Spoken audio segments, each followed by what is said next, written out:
Hello students, today we will study the next topic, that is transport of gases. In the previous class we studied about exchange of gases in alveoli and the tissue and in case of the body tissue. Right हमने पढ़ा था कि जो gases होंगी वो किस तरीके से on the basis of their partial pressure वो एक्सचेंज होती हैं लंग्स के अंदर, और जब वो टिश्यू के अंदर जाएंगी तो वहाँ पे अब यहाँ पे हम पढ़ेंगे कि ये जो ट्रांसपोर्ट होता है वंस कि जब वो एक बार एंटर हुआ ना ब्लड के अंदर, तो उसके बाद तो गैसेज एक्सचेंज कैसे होती हैं। तो एज यू नो दो गैसेज होंगी हमारी, ऑक्सीजन और CO2। तो first we will discuss about transport of oxygen, कि ऑक्सीजन जो होगा वो कैसे ट्रांसफ़र होगा, कि ब्लड के अंदर एंटर होने के बाद उसके साथ क्या हुआ और वो किस तरीके से ट्रांसफ़र हुआ। तो जो ब्लड है, ब्लड के अंदर जो ऑक्सीजन है वो दो फॉर्म्स में ट्रांसफ़र होती है।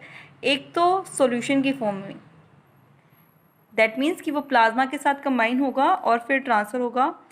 इस तरीके से जो ट्रांसफ़र होता है तो जो ऑक्सीजन है वो क्या होगी, लेस सोल्यूबल होती है इन वाटर, जिसकी वजह से ये प्लाज्मा के अंदर बहुत कम क्या होगी, डिज़ोल्व होगी। तो ओनली 3% ऑफ टोटल ऑक्सीजन जो होगी वो क्या होगी, प्लाज्मा के अंदर डिज़ोल्व होकर के सॉल्यूशन की फॉर्म में ट्रांसफ़र होगी।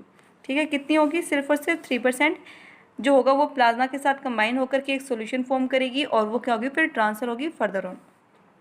जो रेस्ट ऑफ द बच गया, यानी कि 97% जो ऑक्सीजन बची है वो ट्रांसफ़र होती है in the form of oxy haemoglobin.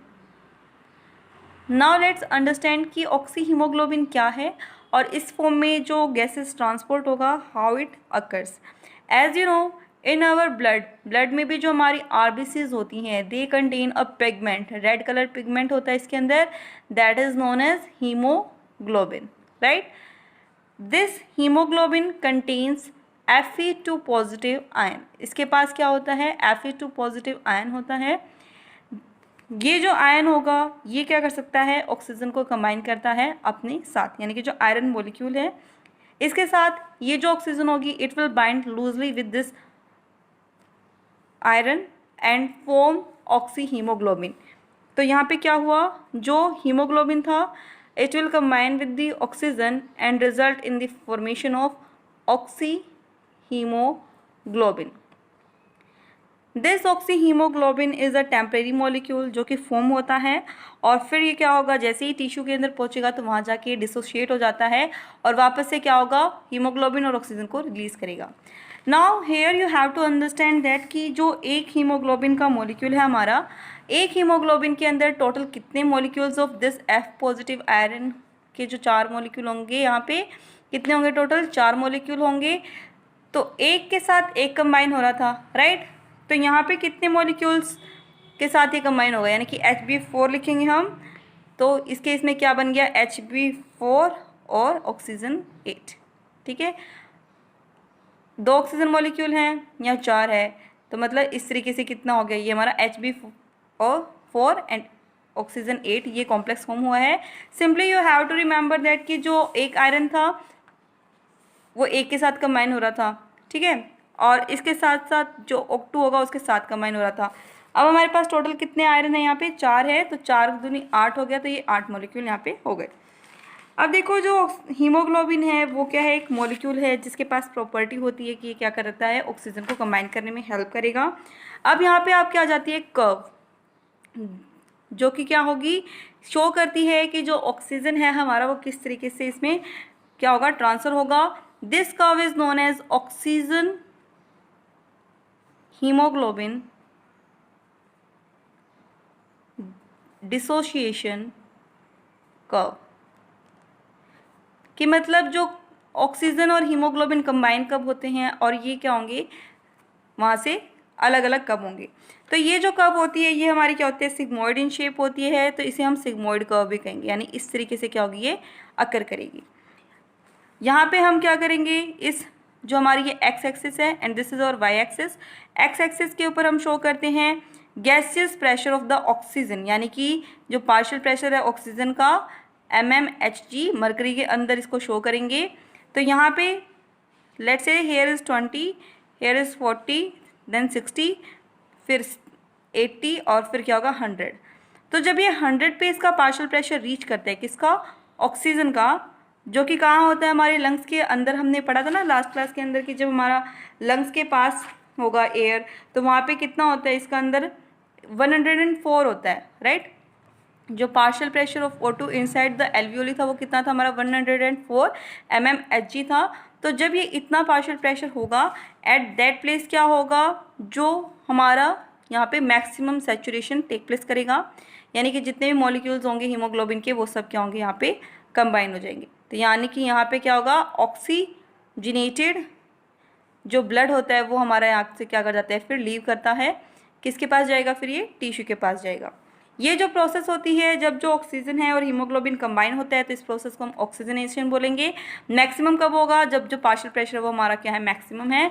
और यहाँ पे देखो क्योंकि ये 20 है ना, यानी कि आप, और यहाँ पे 40 है, तो एज यू नो जब हमने बात की थी टिश्यू सेल्स के अंदर तो वहाँ पे क्या था, जो हमारा पार्शियल प्रेशर था ऑक्सीजन का वो काफ़ी कम था। तो उस लेवल पे क्या होगा, यहाँ पे जो ऑक्सीजन है और जो हमारा हीमोग्लोबिन का कॉम्प्लेक्स था वो यहाँ पे क्या था, बहुत कम था, यहाँ पे ये फॉर्म नहीं हो रहा था, ठीक है। अब यहाँ पे कुछ एक फैक्टर्स आ जाते हैं, राइट। कुछ एक फैक्टर्स होंगे जो कि इस कर्व को क्या करते हैं, अफेक्ट करेंगे। यानी कि ये कर्व जो है वो राइट साइड भी शिफ्ट हो सकती है और लेफ्ट साइड भी क्या होगी, शिफ्ट हो सकती है, ठीक है। तो अब इसमें जो फैक्टर्स हैं that will affect this curve, कौन कौन से फैक्टर्स हैं जो कि अफेक्ट करते हैं इस ऑक्सीजन डिसोसिएशन कर्व को। तो इसमें आ जाएगा एक तो H पॉजिटिव आयन की कंसनट्रेशन की, जो हमारा हाइड्रोजन आयन है उसकी कंसनट्रेशन कितनी है, फिर जो CO2 है उसकी अमाउंट कितनी होगी, यहाँ पे टेम्परेचर कितना रहता है, और इसके साथ साथ इराइथ्रोसाइट कंसनट्रेशन ऑफ 2,3 डाइफॉस्फोग्लिसरेट, जिसे हम DPG लिखते हैं, क्या लिखते हैं, DPG, डाइफॉस्फोग्लिसरेट। ये क्या होगा, यहाँ पे अफेक्ट करता है किस चीज़ को, ऑक्सीजन डिसोसिएशन कर्व को। अगर ये सारे के सारे फैक्टर्स क्या हैं, हमारे इंक्रीज़ हो रहे हैं, यानी कि ब्लड के अंदर इन सब की अमाउंट इंक्रीज़ हो रही है, लेट्स से CO2 की अमाउंट इंक्रीज़ हो रही है, H पॉजिटिव की कंसनट्रेशन बढ़ रही है, तो ये सब क्या करते हैं, अफेक्ट करते हैं इस कर्व को, और ये कर्व क्या होती है, राइट साइड शिफ्ट हो जाती है, ठीक है। और फिर क्या कर देगी, डिक्रीज़ कर देगी affinity of haemoglobin for oxygen, कि ऑक्सीजन के साथ कंबाइन होने की जो हीमोग्लोबिन की एफिनिटी थी इसने उसको कम कर दिया, और उस टाइम पे क्या होगा, जो हमारा ऑक्सीजन है और जो हीमोग्लोबिन है वो क्या हो जाएंगे, फिर सेपरेट हो जाएंगे। फिर यहाँ पे एक आपका इफेक्ट आएगा इसी के अंदर, that is known as the Bohr effect. इसको समझ लेते हैं कि बोर इफेक्ट क्या होता है। सो बोर इफेक्ट का मतलब क्या होगा, जो CO2 है that is the carbon dioxide, when it reacts with water it forms carbonic acid. ये क्या करती है, कार्बोनिक एसिड को फॉर्म करती है। कौन, कार्बन डाइऑक्साइड ने वाटर के साथ कंबाइन किया और कार्बोनिक एसिड को फॉर्म किया, जिसकी वजह से जो pH होता है किसका, हमारे एक्टिव टिश्यू का, जिस टिश्यू के अंदर काम हो रहा था उसका जो pH था वो क्या हो गया, अब हमारा कम हो गया, pH कम हो गया है। कब, CO2 ने क्या किया, वाटर के साथ कंबाइन करके कार्बोनिक एसिड फॉर्म किया, एज ए रिजल्ट जो pH था वो क्या हो गया, अब यहाँ पे हमारा कम हो गया है।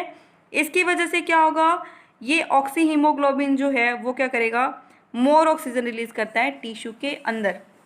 समझ आई बात। हमने यहाँ पे CO2 की बात की थी ना कि CO2 की अमाउंट अफेक्ट करती है।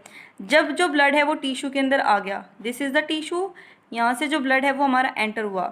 अब यहाँ पे क्या है, ऑक्सीजन और हीमोग्लोबिन कंबाइंड है, राइट। यहाँ पे क्या हुआ, CO2 की अमाउंट बढ़ी हुई थी, तो उस टाइम पे क्या होगा, ये रिएक्शन टेक प्लेस की, जिसकी वजह से pH क्या हो गया, कम हो गया। अब जो ऑक्सी हीमोग्लोबिन था वो क्या करेगा, ऑक्सीजन जो होगा उसको रिलीज कर देगा इस पार्ट के अंदर। ये जो फिनोमिनन था इसको हम बोर इफेक्ट कहेंगे।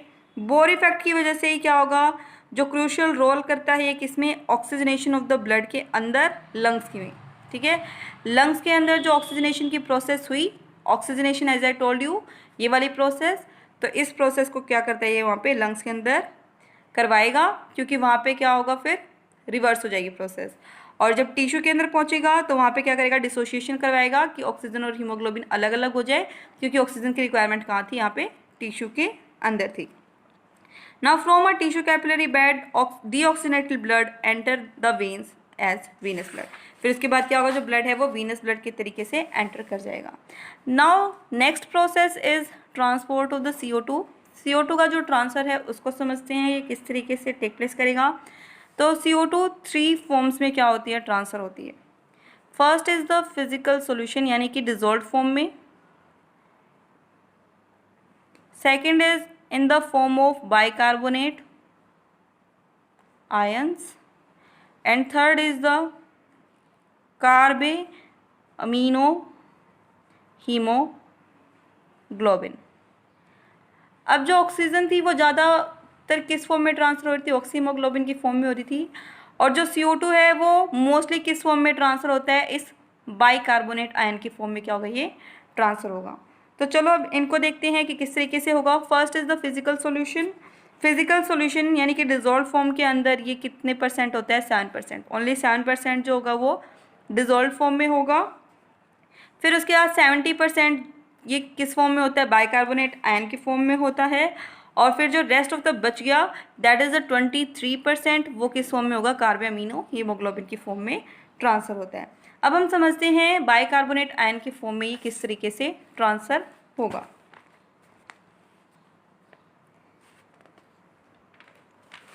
अभी हमने थोड़ी देर पहले जब बोर इफेक्ट डिस्कस किया था तो उसमें हमने क्या कहा था कि जो CO2 था, है ना, जो CO2 है वो क्या करेगा, जब रिलीज़ हो जाता है रेस्पायरिंग टिश्यू से तो वो डिफ्यूज़ करता है किसके अंदर, प्लाज्मा के अंदर। ठीक है, जो CO2 है वो क्या हुआ, डिफ्यूज़ हो गया from this tissue into the plasma of the blood. इसके अंदर ये डिफ्यूज़ हो जाता है। उसके बाद क्या होगा, ये एंटर कर जाएगा RBCs के अंदर। पहले प्लाज्मा, और प्लाज्मा के अंदर जो RBCs थी, फिर उसके अंदर क्या हुआ, ये इसके अंदर एंटर हुआ। यहाँ पे इस प्लेस पर आने के बाद what will happen, this CO2 will combine with water to form carbonic acid. इसने क्या किया, यहाँ आकर के कार्बोनिक एसिड फॉर्म किया once it reaches into the RBC। अब यहाँ पे क्या हुआ, carbonic acid that is H2CO3 ये फॉर्म हो गया है। उसके बाद एक एंजाइम आएगा जो कि इसकी रिएक्शन को क्या कहे, करवाता है। इसको रिएक्शन को किसने करवाया, enzyme that is known as carbonic anhydrase. इसने क्या किया था, इस एंजाइम को ने इस रिएक्शन को कंप्लीट करने में हेल्प की। अब ये जो कार्बोनिक एसिड है वो डिसोशिएट हो जाएगा, क्या होगा, ये टूट जाएगा। दैट मीन्स बाइकार्बोनिक एसिड ये रहा, सॉरी जो कार्बोनिक एसिड है वो ये रहा H2CO3, ये ब्रेक डाउन हो गया है और इसने H पॉजिटिव आयन और HCO3 को रिलीज किया। This is the bicarbonate ion. ये क्या है, बाइकार्बोनेट आयन है that we talked about earlier. हमने कहा था ना कि ये बाइकार्बोनेट की फॉर्म में, बाइकार्बोनेट आयन की फॉर्म में ट्रांसफर होगा। तो अब जो CO2 है वो क्या हो रहा है, इस फॉर्म में ट्रांसफर हो रहा है। यहाँ पे क्या बच गया, हाइड्रोजन आयन बच गया। ठीक है, क्या बच गया, यहाँ पे हाइड्रोजन आयन बच गया है अब यहाँ पे, और ये क्या था, हमारा कार्बोनिक एसिड था। ये जो रिएक्शन है ये रिवर्सिबल इन नेचर है, ये क्या होगा, रिवर्स हो सकती है। Small amount of bicarbonate is transported in RBCs whereas most of them diffuse into the plasma to be carried by it। अब इसमें से कुछ एक अमाउंट तो क्या होगी, इस RBC के अंदर ही रहेगी, क्योंकि ये पूरी की पूरी प्रोसेस कहाँ हुई थी, इस RBC के अंदर ही टेक प्लेस किया था। रेस्ट ऑफ द जो बाइकार्बोनेट आयन है वो कहाँ चला जाएगा, अब शिफ्ट हो जाएगा किसमें, प्लाज्मा के अंदर। RBC को छोड़ के कहाँ गया, वो प्लाज्मा में आ जाएगा। अब यहाँ पे आकर करेगी नेक्स्ट एक और टर्म आ जाती है आपकी इसके अंदर, क्लोराइड शिफ्ट की। ठीक है, इससे पहले क्या था, बोर इफेक्ट था, जिसमें हमने क्या कहा था कि जब ये कार्बोनिक एसिड जो है बन गया है ना, जो हमारा ये ब्लड था वो यहाँ जब पहुँचा था तो उसके बाद ऑक्सीजन और जो CO2 होता है उसका आपको पता ही है कि गैसेस एक्सचेंज टेक प्लेस करता, तो कार्बन डाइऑक्साइड तो यहाँ आ गया था। फिर इसने क्या किया, कार्बोनिक एसिड को फॉर्म किया जो हमने अभी अभी पढ़ा है, और एज रिजल्ट क्या हुआ, जो ऑक्सीजन हीमोग्लोबिन की कर्व थी वो जो बाइंड हुए थे वो टूट गए और ऑक्सीजन क्या हुआ, यहाँ पे एंटर हो गया। अब देखो यहाँ आते हैं कि जो बाइकार्बोनेट आयन था वो प्लाज्मा के अंदर मूव हो गया है। उसके बाद क्या अकर करेगा, क्लोराइड शिफ्ट अकर करेगा। जैसे ही जो बाइकार्बोनेट आयन है वो एग्जिट करता है तो चेंज आता है किसके अंदर, आयनिक बैलेंस के अंदर। ठीक है, क्योंकि ये नेगेटिव था, अब ये जो नेगेटिव चार्ज है वो बाहर निकल गया, तो जो चार्ज होंगे वो क्या होंगे, डिसबैलेंस हो जाते हैं। तो उसको बैलेंस करने में बहुत ज़रूरी है किसके बीच में, प्लाज्मा के बीच में और जो RBC हैं उनके बीच में। तो इसको बैलेंस करने के लिए जो आयनिक बैलेंस डिस्टर्ब हुआ है, क्योंकि यहाँ से नेगेटिव जो चार्ज था वो RBC से यहाँ आ गया है, तो यहाँ नेगेटिव ज़्यादा हो गया, इधर पॉजिटिव हो गया है। तो अब क्या होंगे, जो क्लोराइड आयंस होंगे वो मूव करेंगे कहाँ से, प्लाज्मा से RBC के अंदर। क्या हुआ यहाँ पे, this is the plasma this is the RBCs। यहाँ से HCO3 जो था नेगेटिव आयन, ये क्या हुआ, प्लाज्मा के अंदर मूव हो गया, जिसकी वजह से यहाँ पे जो बैलेंस था वो बिगड़ रहा है। तो अब यहाँ से क्या होंगे, जो क्लोराइड आयन होंगे वो क्या होंगे, शिफ्ट हो जाएंगे किसके अंदर, RBC के अंदर। इस movement of the chloride ion को हम क्या कहेंगे, क्लोराइड शिफ्ट बोलते हैं। It is also known as Hamburger's effect. इसको हम क्या कहते हैं, हैमबर्गर इफेक्ट और हैमबर्गर फिनोमिनन बोलते हैं। ठीक है, इसको हम इस नाम से भी जानते हैं। अब जो थर्ड तरीका था that was the कार्बो amino haemoglobin, उसकी फॉर्म को पढ़ते हैं कि उस तरीके से कैसे ट्रांसफ़र होगा। कार्बो अमीनो हीमोग्लोबिन इस फॉर्म में कितने परसेंट हो रहा था, 23% जो था हमारा वो ट्रांसफ़र हो रहा था इस फॉर्म के अंदर। अब देखो, जो हमारा ब्लड से CO2, जो ब्लड में CO2 है वो RBC के अंदर एंटर हुआ। ठीक है, उसमें से हमने पढ़ा कुछ एक जो थे वो तो क्या हो गए, वाटर के साथ रिएक्ट करके इसके अंदर कन्वर्ट हो गए हैं। अब क्या होगा, कुछ जो होंगे वो कंबाइन होंगे किसके साथ, जो हीमोग्लोबिन है ना, जो हीमोग्लोबिन था इसके अंदर जो अमीनो ग्रुप प्रेजेंट होगा NH2, ये जो ग्रुप प्रेजेंट है इन दिस हीमोग्लोबिन, ये इसके साथ क्या होगा, कंबाइन होगा और फॉर्म कर देगा किसको, कार्बो अमीनो हीमोग्लोबिन को। जो रिएक्शन होती है वो किस तरीके से टेक प्लेस करेगी यहाँ पे, दिस इज द HbO2, जो हमारा ऑक्सीजनेटेड हीमोग्लोबिन एंटर हुआ है एज यू नो, क्योंकि जो ब्लड है वो ऑक्सीजनेटेड है वो यहाँ पे आया तो ये इसके साथ कंबाइन हो गया, राइट। फिर इसके बाद क्या होगा, जो CO2 होगी वो एंटर हुई ब्लड के अंदर, जो हमारा ये वाला था ये क्या होगा, डिसोशिएट हो जाएगा। उसके बाद क्या हुआ, ये जो हमारा कार्बो अमीनो हीमोग्लोबिन है वो फॉर्म हो गया है, H पॉजिटिव आयन यहाँ से रिलीज हो गया और O2 यहाँ से निकल करके कहाँ आ गया, ये हमारा कहाँ गया है, टिश्यू के अंदर। ठीक है, तो ये क्या था, कार्बो अमीनो हीमोग्लोबिन की फॉर्म में ट्रांसफर था। जो हमारा हीमोग्लोबिन है वो एक बफर के तरीके से एक्ट करता है, ये भी आपको यहाँ ध्यान रखना है। बफर सॉल्यूशन क्या होता है कि उसका जो pH होगा वो क्या होगा, हमेशा बैलेंस्ड रहेगा, यानी कि हीमोग्लोबिन का जो pH है वो हमेशा क्या होगा, बैलेंस्ड ही रहता है। Addition of hydrogen ion would make the blood very acidic, है ना। देखो हाइड्रोजन आयन क्या हो गया, एंटर हो गया यहाँ पे जो रिलीज हुआ, इसकी वजह से क्या होगा, एसिडिक इन नेचर हो सकता था हमारा जो ब्लड है वो। However, most of the hydrogen are neutralized by combining with hemoglobin. तो जो हीमोग्लोबिन है वो क्या करता है, इसके साथ कंबाइन होता है और इसको क्या करेगा, न्यूट्रल करने में हेल्प करेगा। कैसे, क्योंकि जो हमारा हीमोग्लोबिन है वो क्या है, नेगेटिवली चार्ज है और ये फॉर्म करेगा एसिड हीमोग्लोबिन को। This reduced the active acidity of the blood and also releases additional oxygen. कि जो हमारा ये मॉलिक्यूल था ये क्या करता है, हाइड्रोजन आयन के साथ कंबाइन हो जाता है, ये एक रिवर्सिबल प्रोसेस है और ये क्या करेगा, इस तरीके से हाइड्रोजन आयन और हीमोग्लोबिन कॉम्प्लेक्स को इसने फॉर्म किया और ऑक्सीजन को इसने क्या किया, रिलीज कर दिया। ठीक है, तो ये क्या था, इस तरीके से जो हमारा हीमोग्लोबिन था वो क्या करता है, एक्ट करता है एज अ बफर सोल्यूशन। अब जो CO2 है वो रिलीज कैसे होगी तो उसको समझो। यहाँ पे तो हमने ये बोला कि वो लोड हो गया है ना, लोडिंग हो गई है उसकी, वो ब्लड के अंदर मिक्स हो गया है।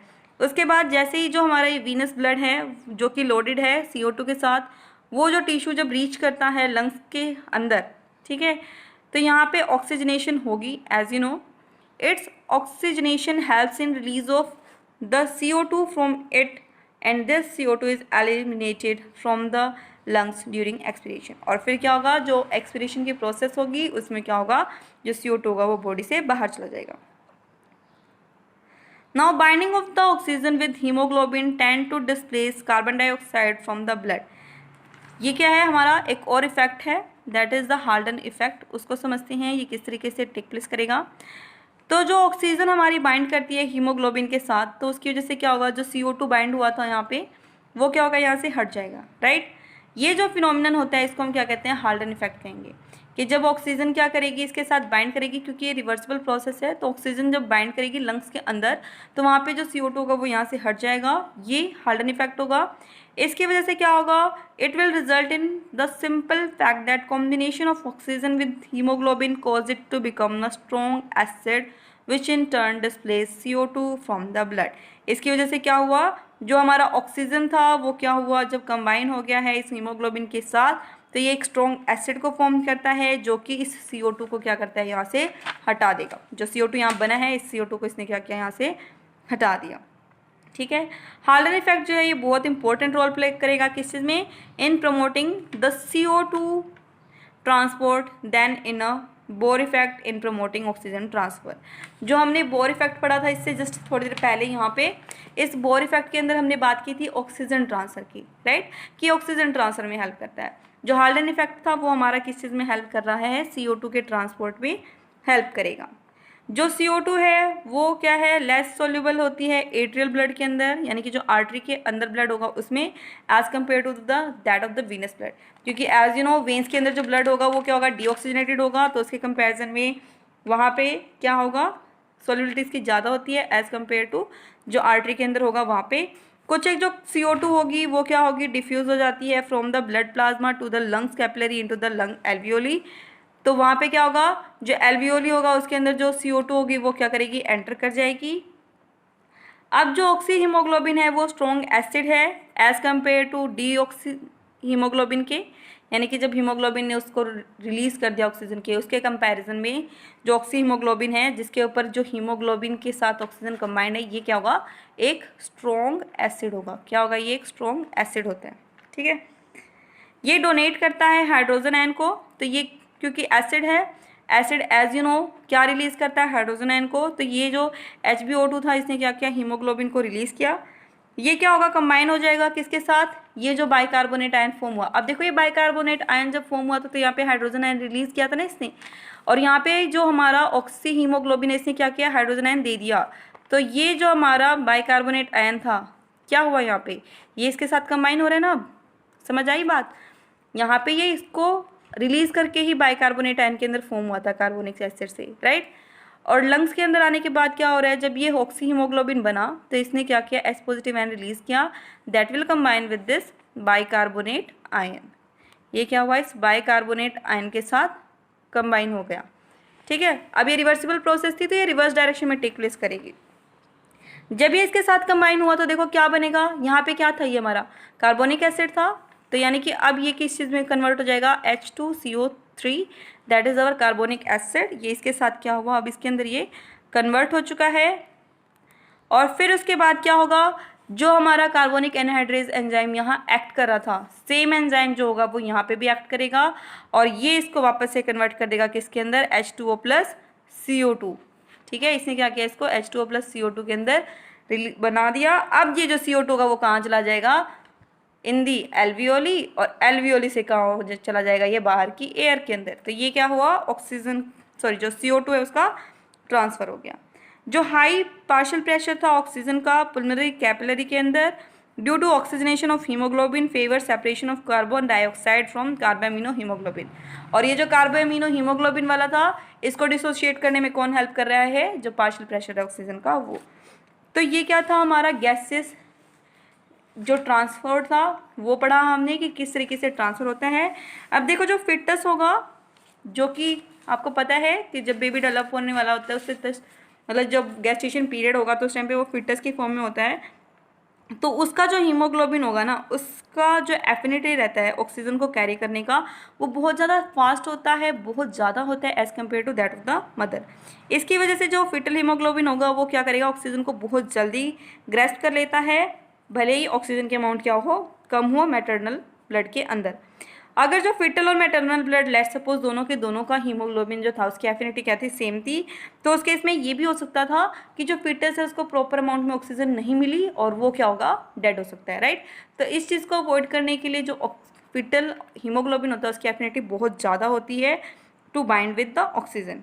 आफ्टर बर्थ क्या होगा, जो फिटल हीमोग्लोबिन होगा वो क्या होगा, धीरे धीरे एडल्ट हीमोग्लोबिन जैसा ही उसकी एफिनिटी हो जाती है। ठीक है, तो ये आपका क्या था, ट्रांसपोर्ट ऑफ गैसेस था, जो कि अब खत्म हो गया टॉपिक।